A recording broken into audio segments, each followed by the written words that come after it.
If you want to import SIM contacts on Xiaomi 15T or 15T Pro, then in that case we need to go to the app drawer and then find the Contacts app that should be pre-installed on your phone. Once you open this app, you can go to Organize in the bottom right corner. And then in here, if you scroll down, you should be able to find Manage SIM option. In my case, I also need to choose which SIM I want to manage. So in my case, I'm going to choose this one and I'm going to press OK. Now in here, you should be able to find the list of all SIM contacts that are saved on the selected SIM. And you can also select any SIM that you want to import. At the top over here, you can also choose where you want to save these contacts. So it can be your Google account, it can be another phone number, for example, or eSIM, or the device storage.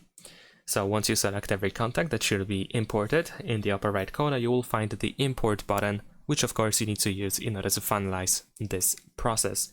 And that's pretty much it. Thanks for watching, leave a like and subscribe.